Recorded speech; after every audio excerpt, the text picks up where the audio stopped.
Maging maalam sa mga makabagong teknolohiya sa pagsasaka. Alamin kung ano nga ba ang mga dapat gawin tungo sa masaganang ani at mataas na kita. Mga bayaning magsasaka, linangin ang kaalaman sa Palay Aralan. Hatid sa inyo ng Department of Agriculture at sa pakikipagtulungan ng ATI at PhilRice. Matuto at mag-aral kahit nasa bahay, makinig at manood sa mga radio stations o kaya sa Facebook Live. I-search lang ang Agricultural Training Institute Facebook page para sa schedule at para sa karagdagang impormasyon. O, walang a-absent ha? Para tuloy na tayo sa pag-unlad sa Palay Aralan.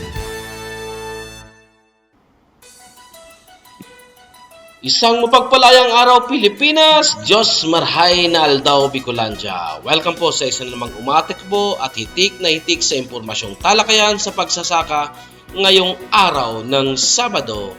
Ang Palay Aralan sa makabagong pagsasaka sa Himpapawid o ang School on the Air on Smart Rice Agriculture dito po sa probinsya ng Albay, the land of the world's most perfect cone.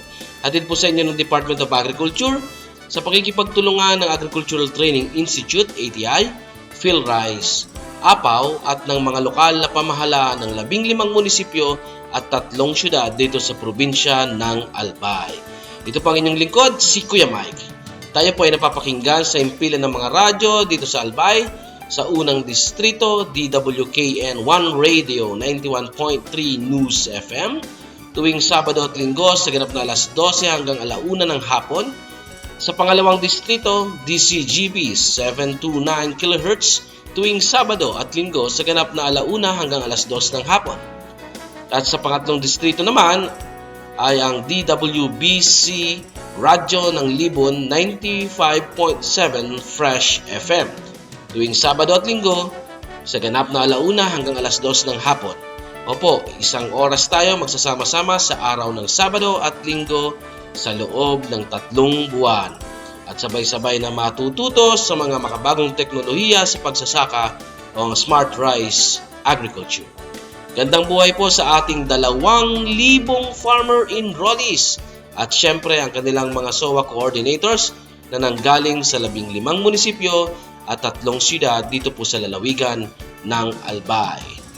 Magandang araw, Bayan ng Tiwi, Malinaw, Malilipot, Santo Domingo, Bakakay, Kamalig, Daraga, Manito, Rapo-Rapo, Pulanggi, Libon, Uwas, Ginubatan, Piodoran, Ubilyar, at ang mga syudad ng Tabaco, Legazpi at Ligao.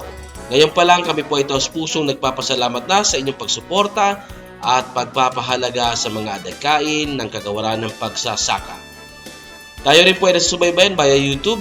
Just follow us on our official account, ATI Bicol, #Sarbay Channel at FB page ng ATI Bicol at syempre sa mga FB page din ng ating mga partner radio stations dito sa probinsya ng Albay.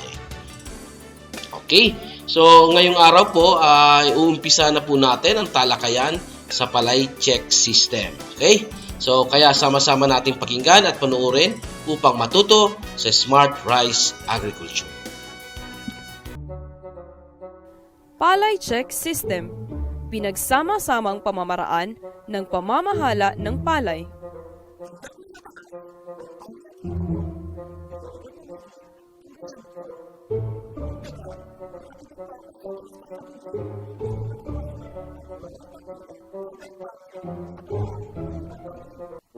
Wow naman! Palagay ko, mas mataas ang aanihin ko sa'yo. Busog kasi sa sustansya ang aking palayan. Tamang uri ng pataba, tamang dami ng pataba, at sa tamang panahon ng pagpapataba ang ginawa ko. Ano ba yan? Parang tiyak kayo na kayo ang aani ng marami ah. Ako ang aani ng marami dahil walang sakit at peste ang aking palayan. Ibig sabihin, walang kaagaw sa aking ani. Kaya, ako ang nagwagi. Hamak na mas mataas ang aking ani. Mga kaibigan, alam niyo kung sino ang ani ng mataas? Sino? Wala sa inyo. Palay Check System, pinagsama-samang pamamaraan ng pamamahala ng palay. Sa Palay Check System, magkakaugnay ang tamang pagpili ng binhi, paghahanda ng lupa, pagpapalaki ng punla at pagtatanim, pamamahala ng sustansya, pamamahala ng tubig, pamamahala ng peste, pamamahala ng ani hanggang sa pagpapatuyo, paglilinis at pag-iimbak ng binhi na siyang makakaapekto sa paglaki ng palay, ani, kalidad ng butil at pagpapanatili ng ligtas na kapaligiran. Nakapaloob rin sa Palay Check System ang sama-samang pag-aaral at regular na palitan ng kuro-kuro at mga sariling karanasan nang matulungan ang mga magsasaka na matutunan ang mga teknolohiya at pamamaraan na angkop sa kanilang bukirin. Kaya mga kaibigang magsasaka, hindi natatapos sa dekalidad na binhi o tamang sustansya o tamang pamamahala ng sakit at peste ang pagkakaroon ng mataas na ani. Lahat ng ito ay magkakaugnay sa pamamagitan ng pagsasagawa ng mga teknolohiya at pamamaraan na makapagbibigay ng mataas na ani at kita. Now I know. Kailangan nating sundan ang batayang key checks at rekomendasyon nito mula sa pagpili ng dekalidad na binhi hanggang sa pag-iimbak ng binhi. At syempre, nakapaloob din sa Palay Check System ang sama-samang pag-aaral nating mga magsasaka kasama ang eksperto ng palay.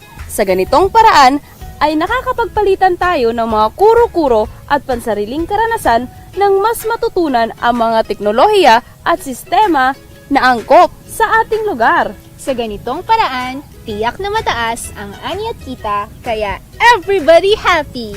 Ayos! Ang Palay Check ay isang gabay sa pagpapalayan o sistema ng pamamahala ng palay na nagpapakilala ng mga pinakamahuhusay na teknolohiya para makamit ang key check o sukatan. Humihikayat sa mga magsasaka na ikumpara sa kanilang kasalukuyang gawain sa pagbubukid ang mga rekomendadong pamamaraan. Nagtuturo sa bisa ng sama-samang pagpapalitan ng kuro-kuro ng mga magsasaka nang maituwid ang mga pagkukulang sa pagpapalayan, madagdagan ang ani at kita, at hindi maubuso ang kapaligiran. Sistemang Palay Check. Key Check 1. Gumamit ng dekalidad na binhi ng rekomendadong variety. Key Check 2. Pinatag ng maayos ang lupa. Key Check 3. Nagtanim ng sabayan matapos pagpahingahin ang lupa. Key Check 4. Sapat at malulusog na punla. Key Check 5. Sapat na sustansya sa panahon ng pagsusuwi hanggang paglilihi at pamumulaklak. Key Check 6. Naiwasan ang kulang o labis na patubig na masama sa palay. Key Check 7. Hindi bumaba ang ani dahil sa mga peste. Key Check 8. Inani ang palay sa tamang panahon. Key Check 9. Palay ay pinatuyo, nilinis at inimbak ng maayos. Palay Check System. Pinagsama-samang pamamaraan ng pamamahala ng palay.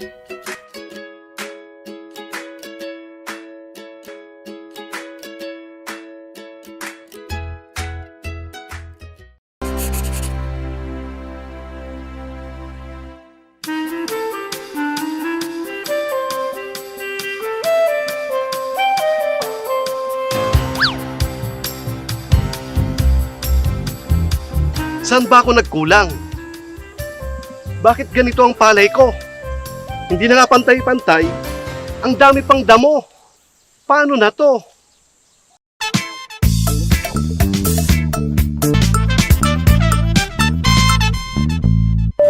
Programang pang-agrikultura ng PhilRice. Kinig na! Ang binhi ng palay ay siyang pundasyon sa pagsasaka. Kung dekalidad ang binhing ginamit at tama ang pamamahala ng palay, tiyak na mataas ang ani. Key Check 1. Gumamit ng dekalidad na binhi ng rekomendadong variety.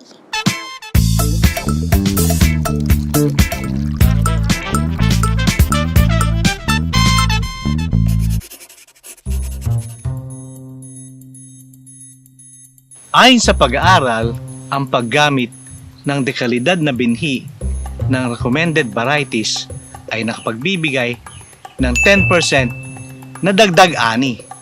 10%?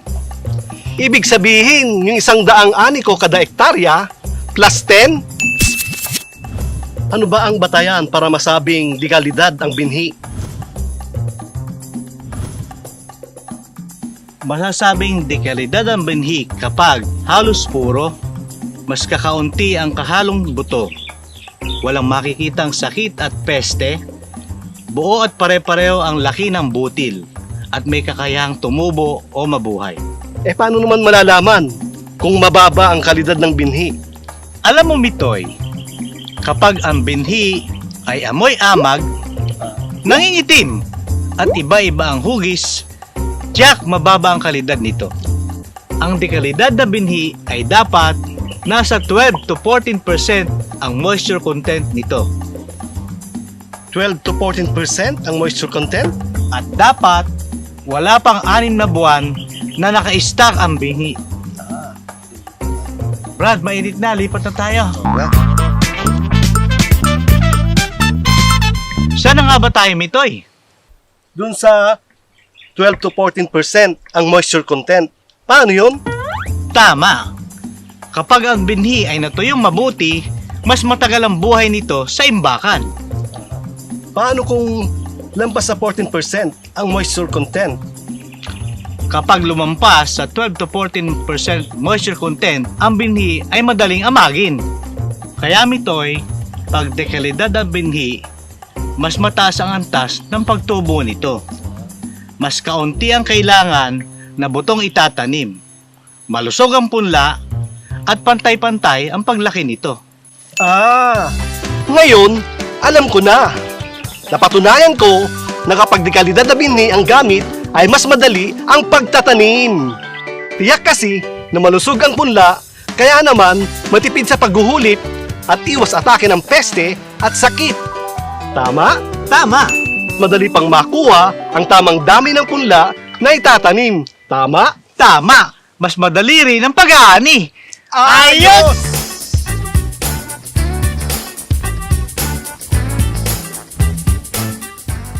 Paano ba pumili ng binhing itatanim? Siguraduhing bumili ng certified seeds sa mga accredited seed growers o magbinhi ng sariling dekalidad na binhi. Gumamit ng varietyng angkop sa inyong lugar. Alamin kung ang variety ay pangsahod ulan, may patubig o pinapasok ng tubig alat. At syempre, kung ito ba ay matibay sa peste na karaniwan sa inyong lugar. Oo nga no, dapat pumili tayo ng variety na mapagbibigyan ng mas mataas na ani, mabibili sa merkado, matibay sa sakit at peste. Paalala po, kung nais gumamit ng bagong release na variety, tsaking dumaan sa varietal trial o techno demo sa inyong lugar. Tandaan, kapag dekalidad ang binhing ginamit ng rekomendadong variety at tamang pamamahala ng palay, tiyak na mataas ang ani, maganda ang kalidad ng butil, mataas ang kita, at hindi gaanong nakapipinsala sa kapaligiran. Key Check 1. Gumamit ng dekalidad na binhi ng rekomendadong variety.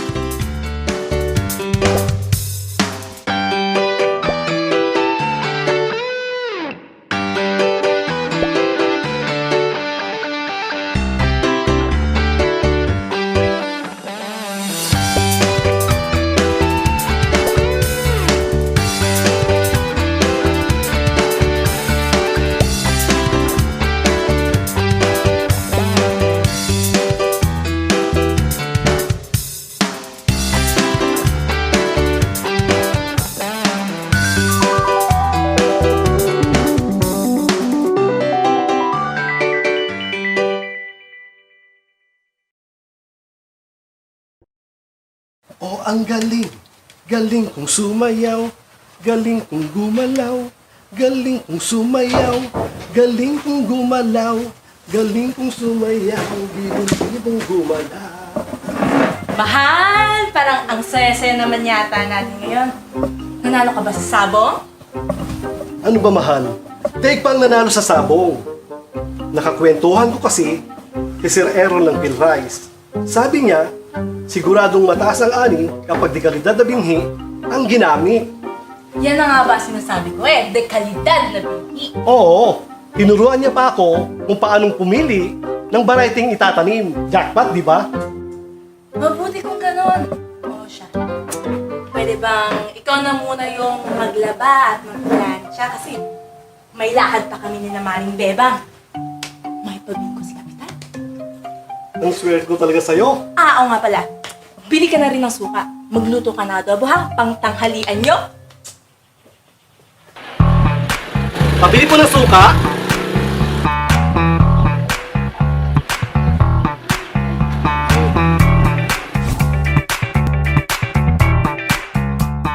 Parisko, Paring Matoy, ikaw pala. ano ba yung ginagawa mo? Abot yata ang bilog mo ng kalendaryo ha. Ito ba? Ini-schedule ko na sa kalendaryo ko kung kailan ako maghahanda ng lupa. Alam mo na, iba na ang laging handa. Plano ko kasi mag-araro na ngayong linggo. Ayoko nang madamo. Ayoko nang maatake ng kuhol. At higit sa lahat, magastos magpatubig at mahirap makakuha ng pataba ang palay kapag hindi pantay-pantay ang lupa.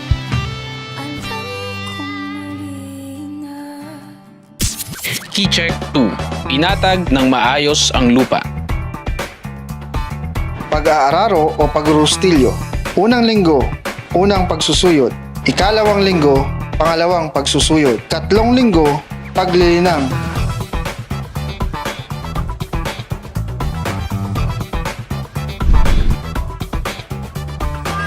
Tama si Isko. Mainam na bigyan ng kaukulang panahon ang paghahanda ng lupa. Tama! Malaking tulong sa pagsasaka kapag ang lupa ay nahandang mabuti. Una, mas madaling pamahalaan ang damo. Pangalawa, mas madali ang pamamahala ng kuhol. Pangatlo, mas epektibo ang pagpapataba. Kapag napamahalaan ng mabuti ang lupa, pantay-pantay ang paglaki at paggulang ng palay. Bukod pa dyan, malaki ang naitutulong nito sa maayos at matipid na pagpapatubig. Alam nyo, apektado talaga ang paglaki ng palay kung hindi maayos ang paghahanda ng lupa. Ano ba ang epekto sa palayan kung hindi masyadong pantay ang pagkakahanda nito? Madamong palayan. Kapag madamo ang palayan, ay binibigyan natin ng pamamahayan ang mga daga. Matinding pananalasa ng mga kuhol na siyang kumakain sa bagong lipat tanim na palay. Hindi pantay ang paglaki at paggulang ng palay. Kasi maaaring hindi rin naging pantay ang pagkakasabog ng pataba. Kapag ganito ang nangyari, hindi rin magiging pantay ang pagkahinog ng palay na magiging dahilan sa pagbaba ng kalidad ng butil. Sa kabuuan, ang palayang hindi na ihandang mabuti ayon sa pag-aaral ay tiyak na may 5% bawas ani o yield penalty. 5% na bawas ani? Tama! Ibig sabihin, kung dapat aani ka ng 100 sako, ay magiging 95 na sako na lang. Sayang! Dapat palang paghandaan ang paghahanda ng lupa. Teach me how, sir, and paring Isko. Sure! Tara! Linisin at ayusin ang mga pilapil. Araruhin ang bukid 21 hanggang 30 araw bago magtanim. Simulan ang pag-aararo sa kupuan ng bukid pagkatapos mamunla. Suyurin ang bukid ng di kukulangin sa 2 beses na may 1 linggong pagitan. Ito ay upang mabulok ang mga damo at pasyok ng palay at upang mabigyan ng panahong tumubo ang mga nalaglag na binhi ng palay at buto ng mga damo. Patagin ang bukid sa pamamagitan ng kalabaw o power tiller na may nakakabit na pangpatag. Ngayon, alam mo na pare. Gets ko na, paring Isko. Kapag ang lupa ay naihandang mabuti, hindi masyadong dinadamo, mas madaling kontrolin ang mga kohol. Mas epektibo ang pagsasabog ng abono. Sabay-sabay ang paglaki at paggulang ng palay. At maayos at matipid ang pagpapatubig. Now I know. Uwi na nga ako. Mag-schedule na rin ako ng paghahanda ng lupa. Paring Mitoy, suka mo! Nakalimutan mo! Keycheck 2. Pinatag ng maayos ang lupa.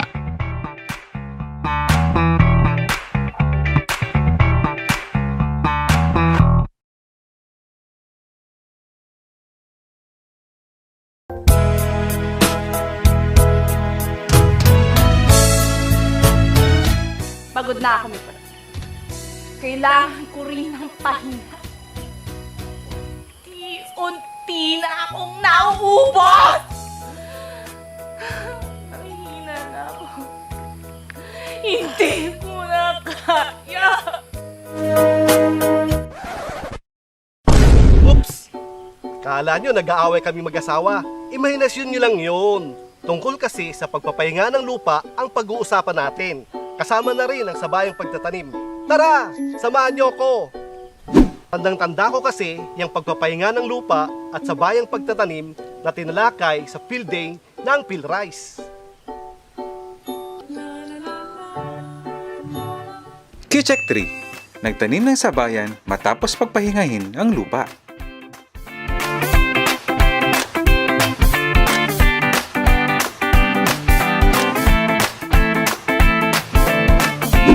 Wow! Ang gaganda ng palay! Buti na lang, nakadalo tayo sa field day ng PhilRice. Oo nga, paring Mitoy. Akalain mo, ililibot pa tayo sa bukid? Excited na ako! Sir, paano mo nasabing kailangan magpahinga ng lupa? Napapagod ba ang lupa? Wala namang pakiramdam ang lupa, sir. Tama po kayo. Wala silang nararamdaman, pero mapapansin mo na pwedeng sa tuwing anihan ay patuloy ang pagbaba ng iyong ani. Oo nga, paring Mitoy. Dati kasi ay lampas 100 sako ang ating ani. Ngayon, nasa 80 na lang. Tsaka, mas madali nang atakihin ng peste at sakit ang mga palayan natin. Dahil sa tuloy-tuloy na nagtatanim, nababawasan ang enerhiya o sustansya ng lupa. Ikaw ba naman walang pahinga?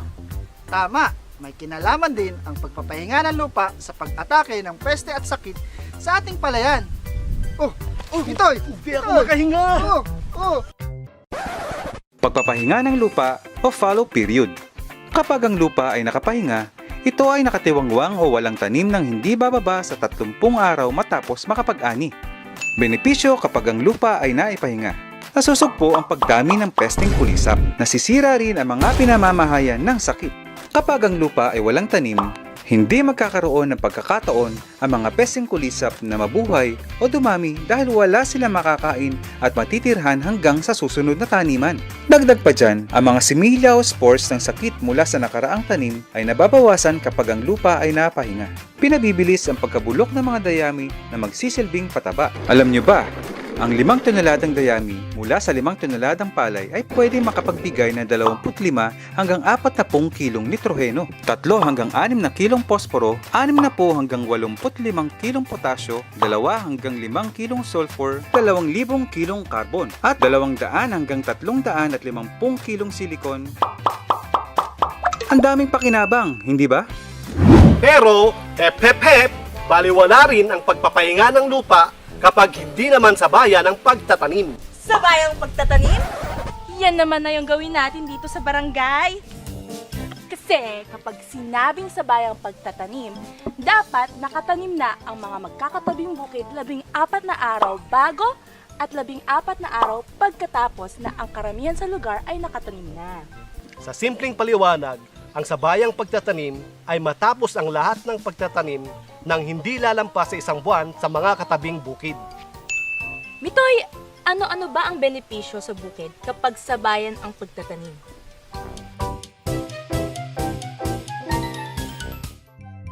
Ilan sa mga benepisyo ng sabayang pagtatanim ay: Unang benepisyo, naiiwasan ang patuloy na pagdami ng pesteng kulisap. Kung sabayan ng pagtatanim sa isang lugar, pare-parehas ang yugto ng paglaki ng palay, kaya kalat ang mga peste. Kung kaya epesyente din ang gagawing pamamahala sa mga peste. Halos sabay ding aanihin ang mga tanim sa bukid. Kaya wala nang lilipatang bagong tanim ang mga peste sa katabing palayan. Mawawalan din sila ng pagkukunan ng pagkain at tuluyan ng mapuputol ang life cycle o inog ng buhay ng mga peste at sakit sa isang lugar.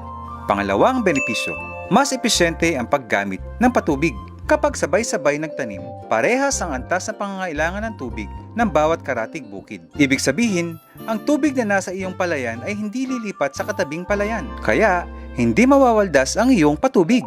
Pangatlong benepisyo, naiwasan na malaking pagbawas ng ani dahil sa peste. Dahil kalat ang insekto sa palayan, hindi nakatuon sa isang bukid lang ang maaaring pinsala ng peste. Kaya naman, tiyak may aanihin ka.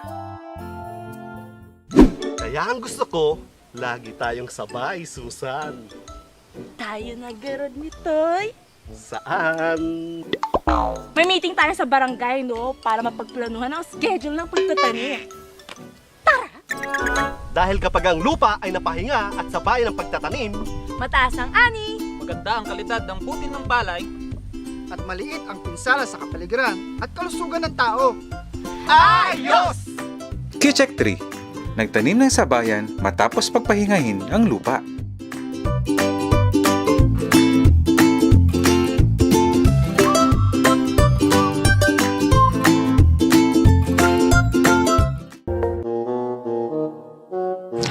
Mabuti naman at dinalaw mo kami dito sa probinsya, Cardo. Salamat dito ha. Oo naman Ate Susan kasi siyempre namimiss ko rin yung pagsasaka natin. Diba? Pagsasaka nga ba o si Bebeng na anak ni Maring Bebang? Grabe ka naman Ate Susan. Mang Mitoy! Mang Mitoy! Ay, teka lang ha, may tumatawag sa akin. Ano yon? Ay, Aling Susan! Ay naku, Bebeng, wala si Mitoy ko.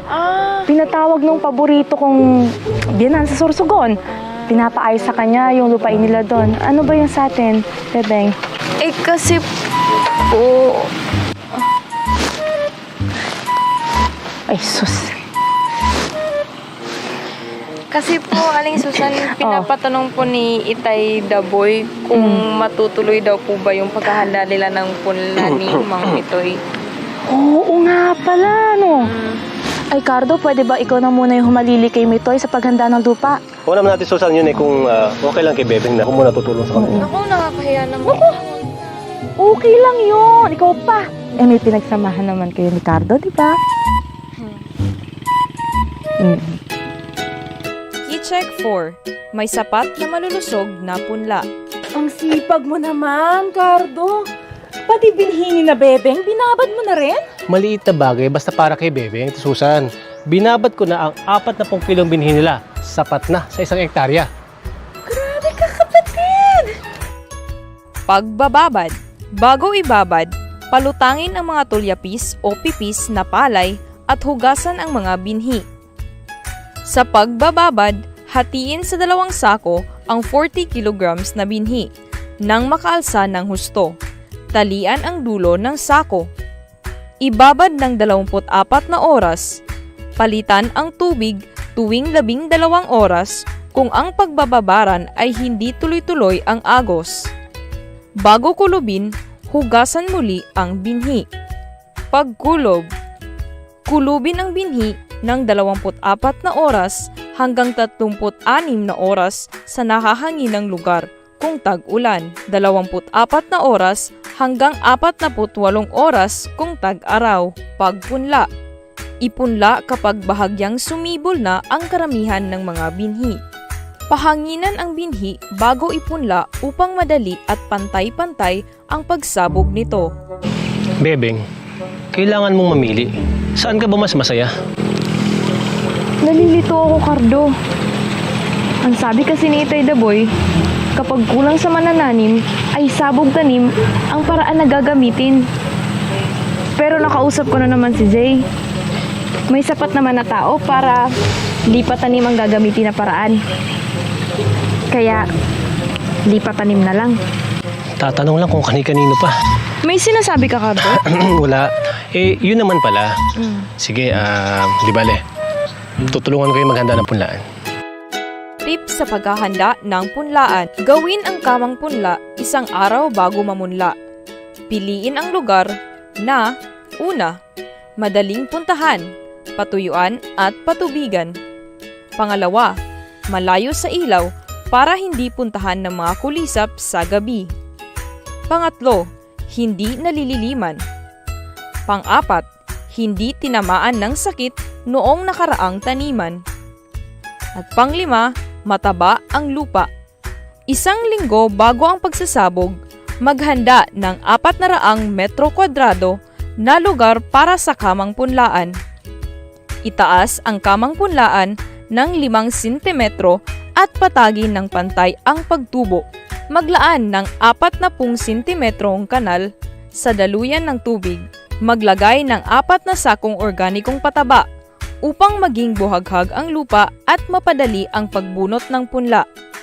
Magpunla ng 1 dakot na pinatubong binhi kada metro kwadrado. Tandaan, huwag hayaang malubog ang punla upang maging maganda ang pagtubo ng mga ugat at suwi. Init? Oo nga. Mukhang madalas kaya takin na bebeng ah. Kayo na ba ulit? Doon na siguro papunta yun at Susan. Cardo, Uy, pinagluto kita ng paborito mong lumpia.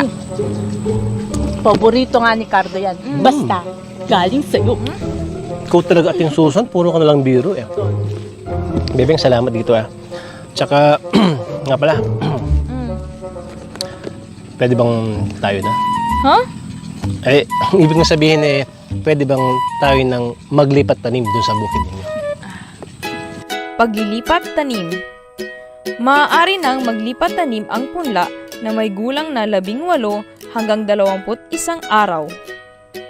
Tips sa paglilipat tanim.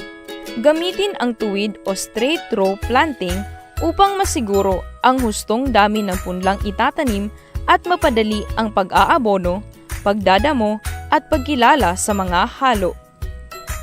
Magtanim ng 1 hanggang 3 punla bawat tundos sa agwat na 20 by 20 cm kung tag-ulan at 20 by 15 cm kung tag-araw.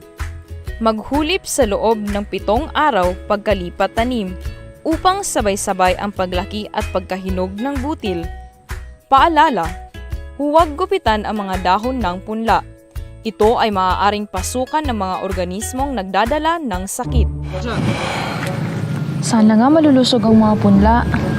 Bebeng, tiyak na magiging malusog ang mga punla dahil sinuguro ko ang tamang dami ng binhi. At pati ang kamang punlaan ay inaalagaan kong mabuti. Sana nga pati ikaw maalagaan ko na rin. Katangian ng malusog na punla. May pare-parehong haba at tusog ang mga punla. Maigsi ang lapak o leaf sheath.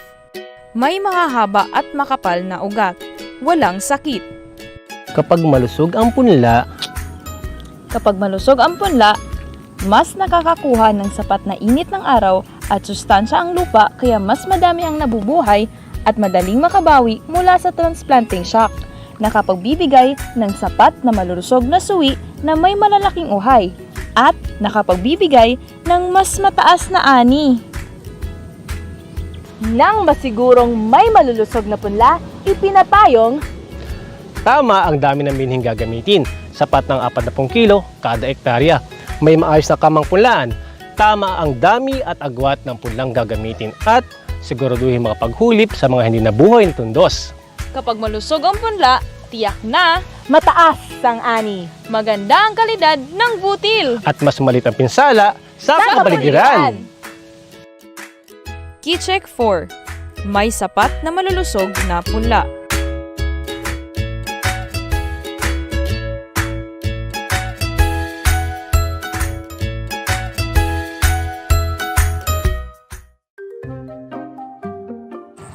Saan ba ako nagkulang, Bebeng?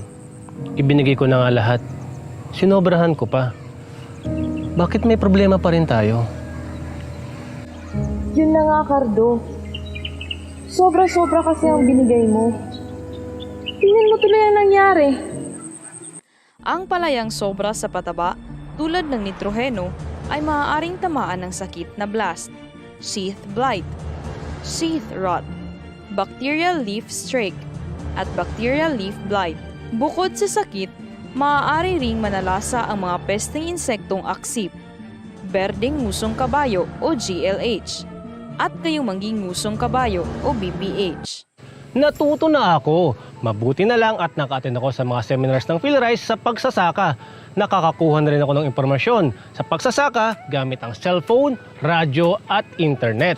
Nalaman ko na bukod sa pag-atake ng sakit at peste, ang palayang sobra sa abono ay nagdudulot din ng paglambot ng suwi at dahon. Kapag ganito ang nangyari, mas madaling sipsipin, kainin at butasin ang katawan ng palay.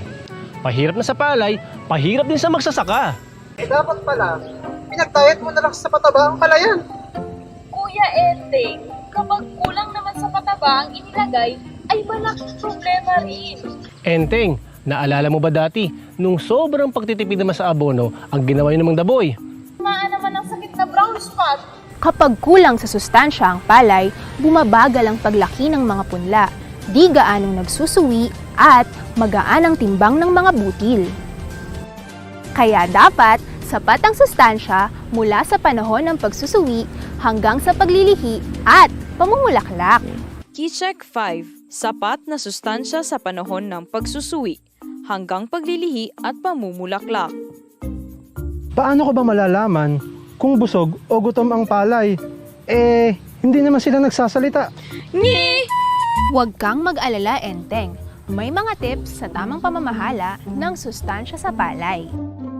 Tip number 1. Alamin at pamahalaan ang sustansyang pangangailangan ng palay batay sa pisikal na itsura at resulta ng pagsusuri ayon sa -1 element technique o MOET, leaf color chart o LCC, nutrient omission plot test o NOPT, at rice crop manager o RCM. Sinusukat ng -1 element technique o MOET ang kakulangan sa nitroheno, posporo, potasyo, zinc, copper at sulfur ng lupa. Sa pamamagitan ng leaf color chart o LCC, nasusukat ang antas ng kulay ng dahon na may kaugnayan sa taglay nitong nitroheno. Ang nutrient omission plot test o NOPT naman ay pag-alam ng katutubong supply ng sustansya na magsisilbing basihan ng rekomendasyon sa pagpapataba. Samantala, ang Rice Crop Manager naman ay isang ICT-based platform na nakatutulong din sa pamamahala ng sustansya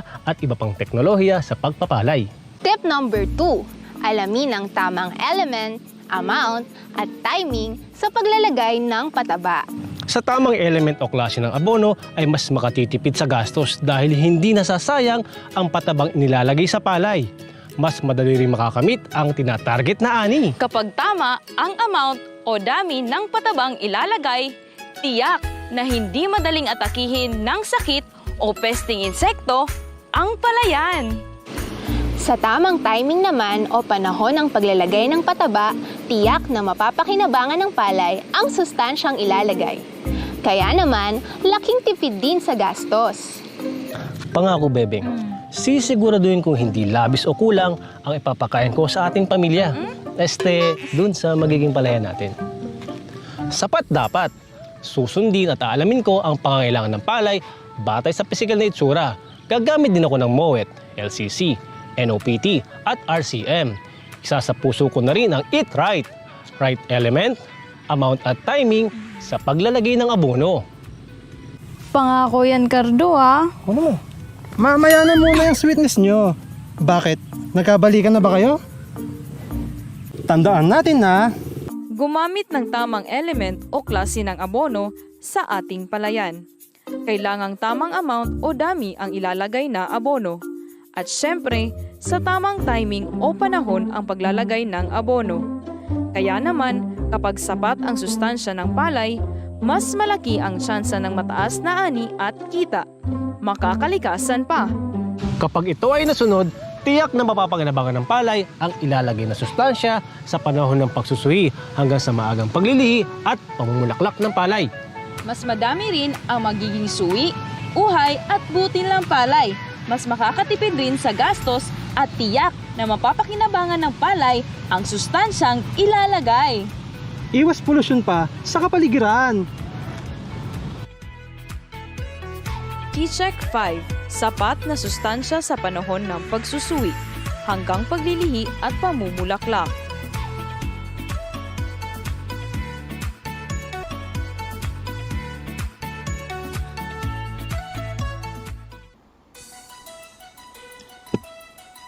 Okay, so maraming salamat po ulit, Phil Rice, ang ating content developer.